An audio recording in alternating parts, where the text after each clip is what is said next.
Thank you, Madam Chair.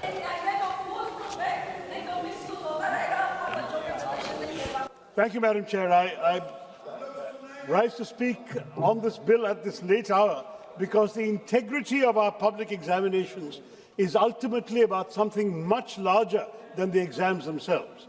It is about whether a young Indian can still believe that hard work will be rewarded fairly.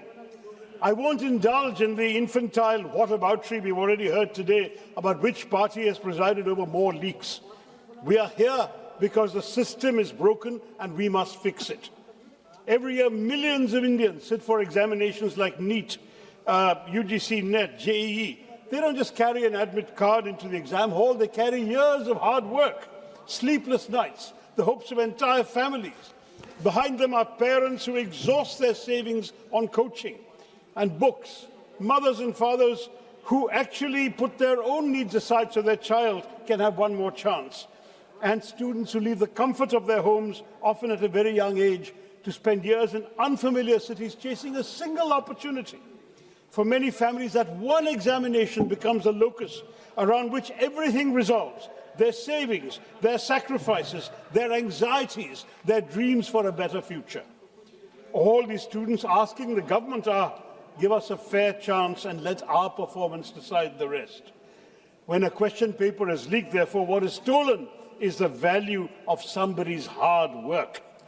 Your bill introduces all sorts of punishments, 10 years imprisonment, 10 crore fines. Fine, but if somebody makes a business out of selling the futures of our children, yes, the law must come down heavily on them. But punishment begins after the damage has already been done. By the time we arrest a person who leaked a NEET paper, lakhs of students have already suffered. Our ambition cannot be merely to publish a paper leak more severely.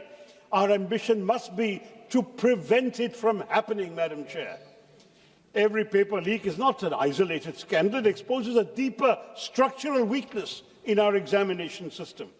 If Parliament is serious about safeguarding the integrity of public examinations, our focus must not be, as this bill is, on punishing failure, but on preventing it. The bill talks about investigations completed within 2 months, trials within 3 months. It provides for special fast-track courts. But has our judicial system got the capacity? In 2025, Madam Chair, fast-track special courts registered 1.44 lakh new cases, but it only disposed of 66,500. Pendency in the existing fast-track courts is 2.46 lakh cases. Fast-tracking is not going to be achieved by passing a bill alone. It requires adequate judges, prosecutors, timely investigations, efficient case management, and a situation where the CBI counsel actually shows up in court, unlike today. Until these gaps are addressed, justice will continue to be delayed. You can pass a law, but justice cannot be legislated into existence. If the government really says this bill is going to get cases done in 3 months, can it tell the House how will it be achieved? Will there be more judges, dedicated prosecutors, better forensic capacity? Or is this just a law in paper? Similarly, with this proposed special task force, who will serve on the special task force? What qualifications must its officers possess? What will be their tenure? Under which circumstances will a case be handed to it? These questions matter because both the wrongdoers and the investigators are operating under the administrative framework of the government itself. We can no longer think of paper leaks as somebody just opening a sealed packet and finding the questions. Modern examination fraud begins much earlier, at the stage of question setting, moderation, translation, digitization, printing, distribution. So examination security must be present at all these stages. Every access to a sensitive question paper must leave a digital audit trail with independent vetting, and we require a serious cybersecurity framework. I had a lot more to say, but in the interest of time, I'll cut it short. Technology, in other words, should protect our students, not be a barrier to them. And so this House, Madam Chair, must think beyond this bill towards a comprehensive reform of our examination architecture. India has to move away from the single, high-stakes, high-stress examination model, where the future of millions is decided in a few grueling hours, and one bad traffic jam, one illness, one accident could actually ruin an entire year of a student's life.